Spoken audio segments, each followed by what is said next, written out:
From MTN, the Montana Television Network, this is Face the State.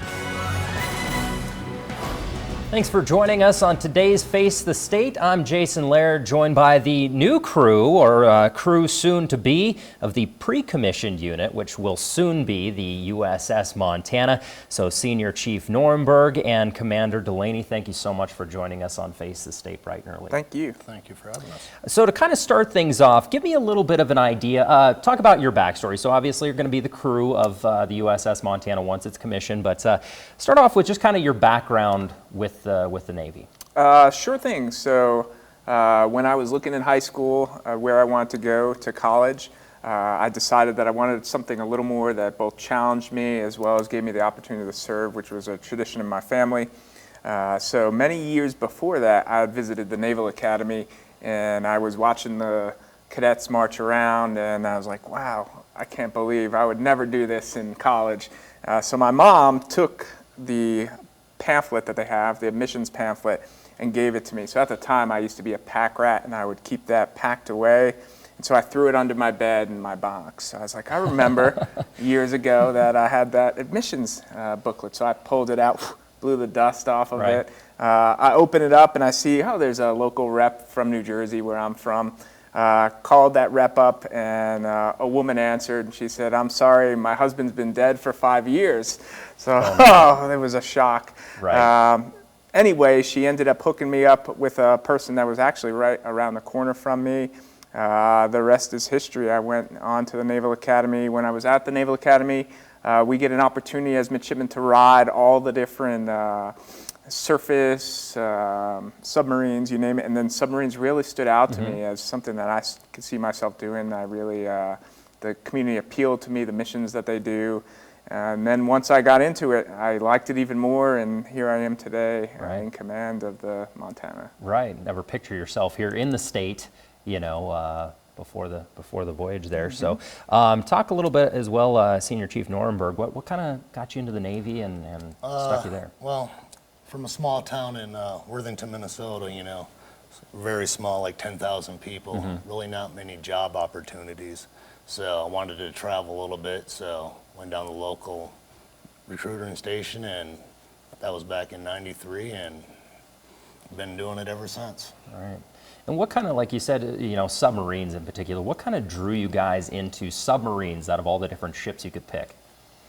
I would say it was the excitement of the missions that they do, on scene, unseen, it kind of really appeals to you. And the community is very tight. Everyone knows everyone. Right. I mean, you're in constant contact with 135 men 24/7. So the camaraderie amongst the community really drew me in. Right, and what's kind of life like on the submarine? I mean, that's kind of a foreign concept to somebody who's never seen one or been on a submarine. What's it like once you're in the water? Once we're in the water, it all changes. Right. You know, we got 8-hour shifts, so that's where you're standing and watch. You're driving the submarine underwater. You're doing your job, taking logs, whatever it may be. Then after your 8-hour shift is over, you grab some food, you know, lunch, breakfast, dinner, whatever it may be. And then for the next 8 hours, you're getting qualified for your next watch station. You're doing your maintenance. You're getting your downtime. Right. Watch a movie, read a book, whatever it may be. Then after that, when that's done, you go to the rack for 8 hours. Okay. And I mean, I'm sure it probably really depends on the mission, but how long do you find yourself underwater at a given moment? Is it, you know, just like a daily thing, or do you stay down for extended periods of time? Definitely extended periods of time. So normal deployment for us is about 6 months in length. Wow. And I would say you are underway, you know, sometimes over 90% of the time for that deployment. And we don't like to be on the surface of submarines, so hence you're a submarine. Most of that time is spent submerged. Right, right. And do you find yourself losing track of time? I mean, like whether day, night, I mean, how do you even keep track of that? Well, mostly it's by what they're serving for food. Okay, that makes sense. Pancakes, it's morning time. Right. But time flies when you're underway. It's just, you get in the routine, you're doing things, next thing you know, it's 10, 15, 20 days later, it's like, oh, that went by quick. Right. And in today's day and age, with the way technology has gone and things evolved, submarines, I mean, have they remained relatively unchanged, or are they kind of evolving just as much with technology as everything else? Absolutely, they continue to evolve to this day. Every day, I would almost call it a race in the undersea realm, Right. where everyone's trying to get quieter, everyone's trying Sure. to have the longest reach with their submarines. These submarines bring a unique capability that even many of our surface brethren cannot. The on-scene, unseen that I talked about, and all the missions that we can perform have made them even more and more desirable. And not only the United States is investing heavily in submarines, so are our adversaries, which continues the need to focus on the undersea realm. Right. And I mean, you know, with technology evolving and everything like that, talk a little bit about the comfort level of a submarine. You know, I mean, compared to maybe, 30 years ago compared to now, I mean, is there some pretty technological changes in that sense that make them a little bit more livable now, or are they relatively unchanged in that sense? Well, the rack size 30 years ago to today, they're relatively unchanged. Okay. We got outlets in them now, which is there you great. go. Right. So, you can have your little DVD player, whatever, but otherwise, it's pretty much unchanged. Okay. Interesting. And then, talk a little bit about, well, it soon will be the USS Montana. Technically, right now, as you said, it's the pre-commissioned unit.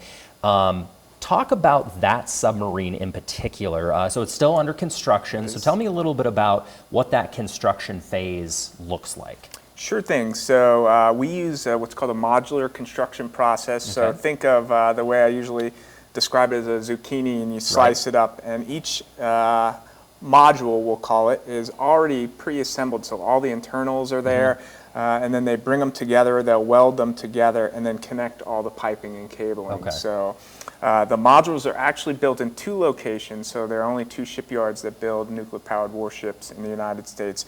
So some of the modules come from Quonset Point, Rhode Island, in a joint contract with Electric Boat, and some are built where we are down in Newport News at Huntington Ingalls Industries.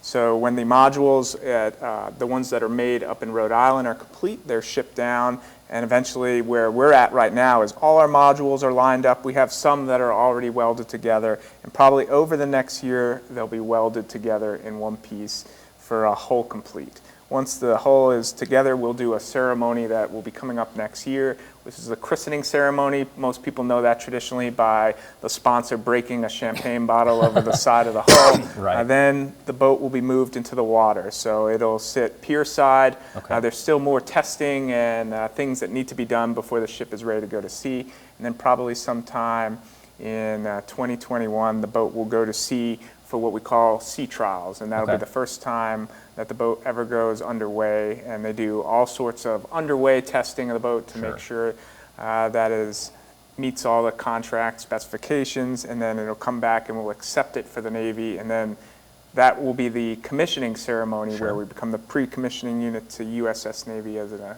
commissioned Navy vessel. Interesting. So timeline-wise, to kind of put that in perspective for folks, just the construction phase, from starting construction to actually hitting the water, about how long does that take roughly? So I will say the construction starts even before we're on board. Okay. So somewhere about 66 months in there is Okay. a normal build cycle. The crew shows up a little later than that. Typically at about the 2 to 2.5 year point is when from the crew arrival until the crew takes the boat to sea trials. So there's a lot of things that have to happen in that time to prepare the boat to go to sea and the crew. Okay. Because you'll get a brand new crew that's some of the crew members, like Senior Chief, has been on other submarines before and has history, so they just quickly have to be brought up to speed on the systems that we have on board Montana. Others have never been to sea before. This is their first submarine, so it's a little bit challenging to get them ready to take the boat to sea for the first time when they don't really have a platform in which to practice on. So we send them off and they ride other submarines and get that exposure. And then while we're preparing, qualifying, training over that time, also as the systems are being built, which we don't necessarily do the welding and some of the construction portion of the submarine, we do test it and accept it with the Navy. So we will be down there, and the guys will be around the clock running a test program to verify that all the systems are good before we go to sea. Right, yeah, that seems like a pretty crucial step. And then, to kind of talk about your roles, as a senior chief, what is your role on the submarine? My role on the submarine is I'm the 3M coordinator. So I am 3M maintenance material. Okay. I am in charge of, I coordinate between the shipyard and the crew. If the shipyard needs something, they come talk to me. I know who to go to. Vice versa, when the crew needs something from the shipyard, they come to me and I direct them or go talk to that person. Gotcha. So I bring the shipyard and the crew together for one team. Okay, gotcha. So you're kind of that middleman to make sure everything runs smoothly throughout that process. And then talk a little bit about the commanding role. I would imagine it's kind of an overseeing role, but exactly. break it down So for me. as commanding officer, I'm in charge of the ship, the crew, the operations that we perform, and honestly, I'm honored to have such a wonderful crew on board Montana. They make my job easier each day, but ultimate responsibility for the ship and every crew member on board is probably the easiest way to sum up what my responsibility is. Okay, and how many crew members are you going to have on Montana? So we will have 135 crew members overall. Right now we're about 126 on board, so we're getting close to full manning. We represent 30 states, and we actually have 3 individuals that have come from Montana already on board. Yes. That's pretty cool. So there's got to be kind of a nostalgia around that. You have a couple Montana guys, on the ship with you. Absolutely. And so with the commanding role and things like that, what's kind of the planning phase to get guys who maybe who have never been on the submarine? I mean, what is that like? And as a commander, what do you do to get these guys ready to go down for that long? Sure. So one of the things I talked about earlier was we send them on other submarines. So we have a very aggressive, I'll call it submarine ride program. So very quickly when guys check on board, and we get them indoctrinated, they will be off riding other submarines, and it's not just Virginia class, although that was ideal because the skills can translate. They will ride ballistic missile submarines, other Los Angeles class submarines, any opportunity that we can to get them at sea experience that they can bring back. Then we'll do more specific training on our systems. Some of that might be classroom based, and there's also over in the surrounding area, like in nearby Norfolk, extensive trainers. I mean, we even have one trainer that it's a driving trainer that the pilots, everything is joystick controlled, can actually move, pretend that they're moving the submarine. It'll take angles up and down to simulate driving. We have onboard trainers that we can use as some of the systems become available too. So there are quite a lot of resources that we tap into to get the crew ready. And talk a little bit about, I don't know if setting sail would be the right word for this, but once you guys are ready to go and that first voyage, what's that like as a crew member? Definitely, the crew is both excited and there has to be some degree of nervousness because this is the first time that this boat has ever went to sea, but by that point they will be ready. We will have done so much training. I mean, we're talking 2 years from now. They'll be experts on execution of that test program and making sure that anything that doesn't go to plan, we document very closely to make sure that we get that fixed before the Navy officially accepts it. Right. And how is communication with the outside world? Do you have, like, as a family, right? Like, are you able to talk to a family? Are you able to communicate? How does that work exactly? So there is some capability to reach back to your family through email. But other than that, I would say it's better than it was when I was a young junior officer. Right. But it doesn't always turn out that way. That makes sense, yeah. I will say that our communication with family is probably less frequent than maybe some of our brethren in other portions of the Navy. Right. And the spouses tend to understand that. Sure. And it's kind of the aura of our mission under the water. Right, right. It's not. It's a commitment for them. It sounds like just as much as it is for a sailor. So to kind of turn our attention a little bit to the Montana, is there anything with the Montana that sets it apart from other submarines out there? And again, we don't have to go into super detail, obviously, with top secret information or anything. But is there anything that really sets this submarine apart from other subs that are out there right now? Maybe it be technology. Maybe it be the look, the feel. What is the Montana all about? Sure thing. So Montana is a Virginia-class submarine. So Virginia-class is the best class of submarines in the world right now. Very unique quieting technology that makes it one of the most difficult submarines to detect in the world. It is multi-mission capable, as I alluded to before. We could do anything from intelligence, surveillance, reconnaissance. We can insert special operation forces. We have strike capability, so we can project power from sea. It is probably the best submarine.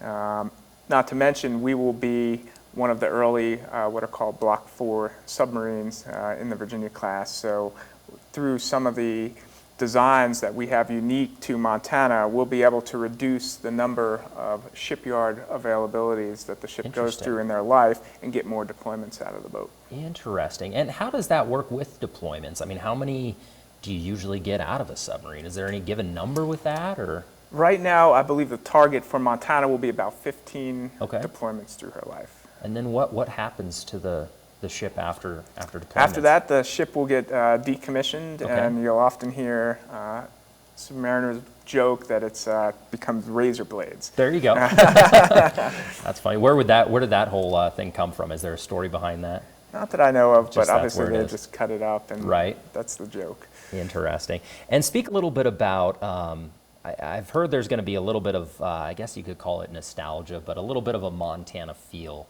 to this submarine, whether it be paintings or, talk a little bit about some of the things that are going to be going on to this submarine, whether it be paintings or interior that make it and give it that Montana feel. Absolutely. We're working closely with the commissioning committee. One of the things is even us being out here get to experience and see some of the things that we can bring back to the submarine to make it unique. But I would tell you right now, what we do have in place is the crest is very unique to Montana. So we have a backdrop of Glacier National Park. There's a grizzly bear coming out of the waves, which was well received by about half the state, I found out. yeah, depends who you ask with grizzly bears here, but yeah. You could see a silhouette of the submarine there. There's also a feather, which is paying homage to all the Native American tribes here in Montana. I'm trying to think. Oh, there is the 3777, which you can find on a highway patrolman's car as well. And that kind of ties back to our call sign, which is Vigilantes of the Deep. Wow, that's so cool. Now, do all submarines have this much nostalgia behind them, or is it just this kind of a one-time deal? No, they pretty much, for whatever they're named after, whatever state their commissioning committee and all that, they got together kind of like we did, and they made the crest for that particular submarine itself. Interesting. And do you feel that the crew, almost in a sense, kind of attaches themselves to that feel, like you said, your slogan and the feel of the ship? Do they almost kind of morph into that? Absolutely, and that's what a lot of even the namesake visit while we're out here with some of the crew members, so they get to meet some of the local people here in Montana and build that bond. I think it's very important to have a strong relationship with the state, and I think we're setting off on the right foot. Right, and so transitioning a little bit to your trip here, out of 130 guys, I think it was 133 total. 126 right now. Right now, 126. Okay.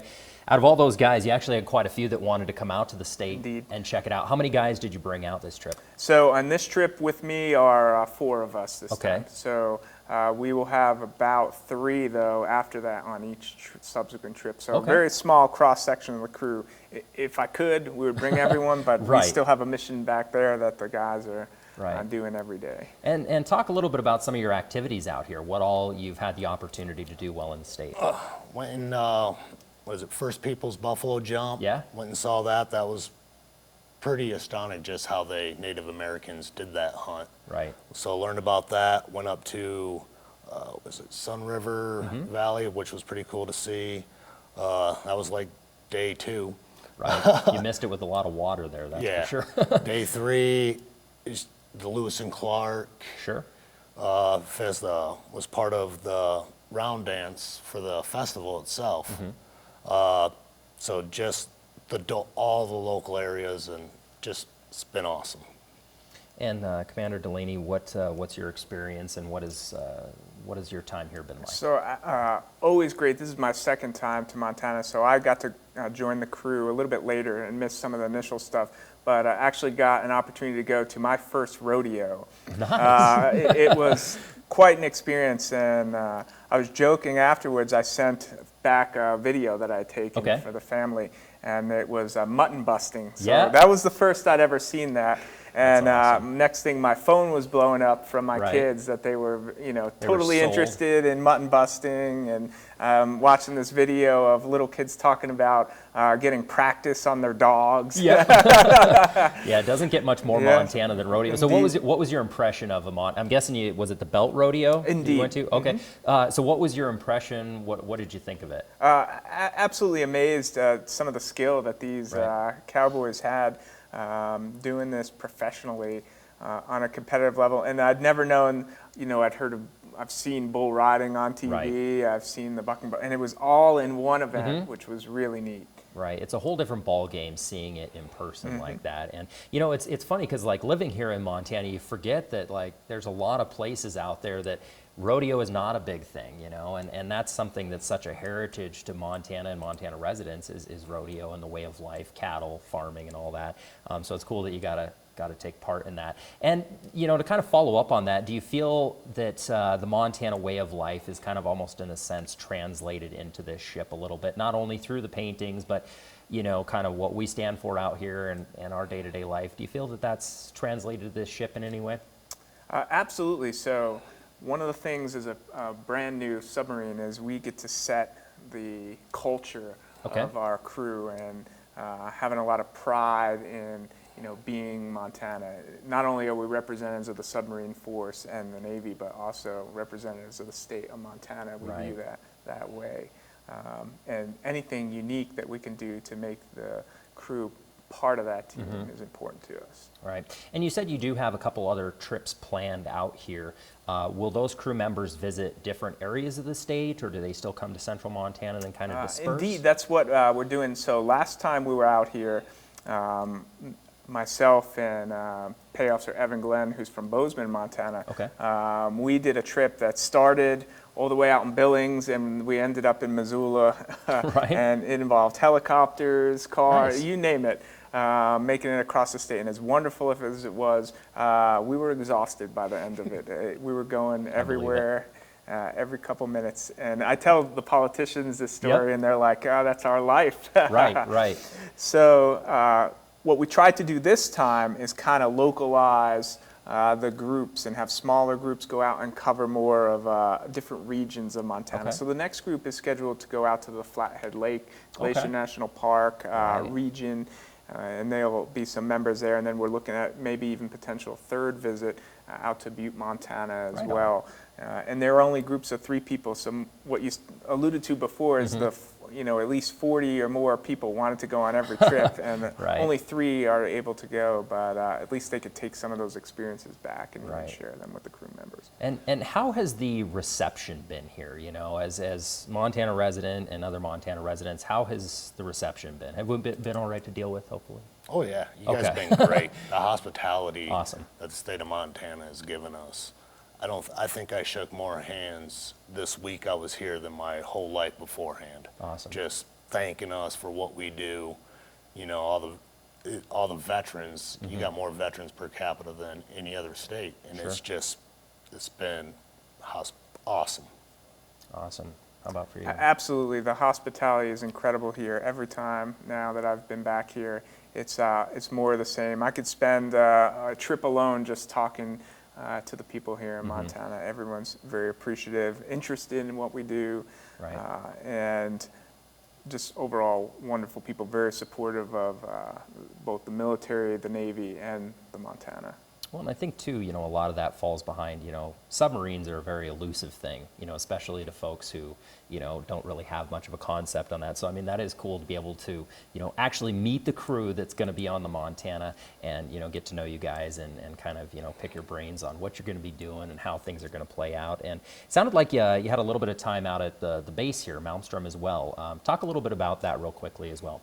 Sure, that was a phenomenal opportunity. Were the Air Force guys all right? They were incredible. In my previous assignment, I had served in the Pentagon as part of the Office of the Secretary of Defense, the Nuclear Missile Defense Policy. So I'd learned quite a bit about what they do there, and to actually put eyes on target and see it for myself, it was amazing.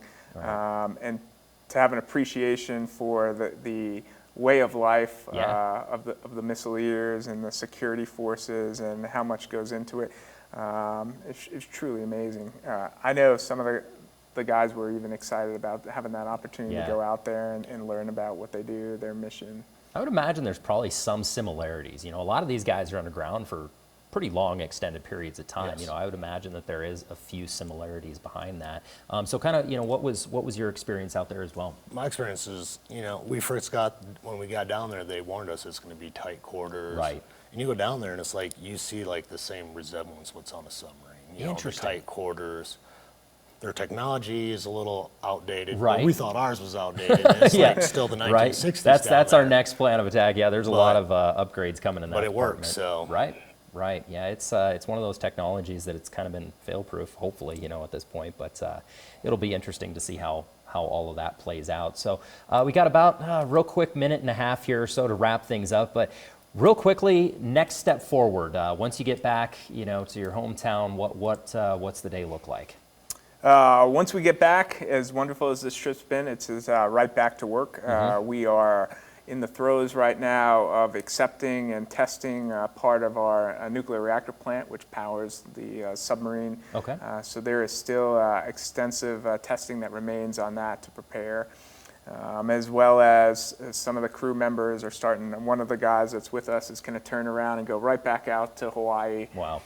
And ride a submarine. So always plenty of work waiting for us back home to get ready. I imagine. And Senior Chief Norrenberg, got about a minute. Talk a little bit about the excitement level. Are you excited to get this bad boy rolling? Oh yeah, I'm very excited. It'd be like one of the initial crew. It's going to be great getting it out to sea, actually doing what it's supposed to do and the capabilities and serving the fleet.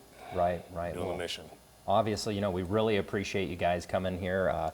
Senior Chief Norrenberg and Commander Delaney, really appreciate everything you guys do. We appreciate your time here in Montana. And are either one of you guys coming back for any of the trips, or are they sending some new guys out? So the next trip will be 3 new individuals, but I hope to be out here again. There you go. Well, definitely stop in and see us, if you're back. So again, we've been talking with the pre-commissioned unit of the Montana. Did I say that right? Indeed. Awesome, which will hopefully very soon be the USS Montana. Thank you for joining us today, and thank you out there, all of our viewers on Face the State this morning. Hope you have a great rest of your week.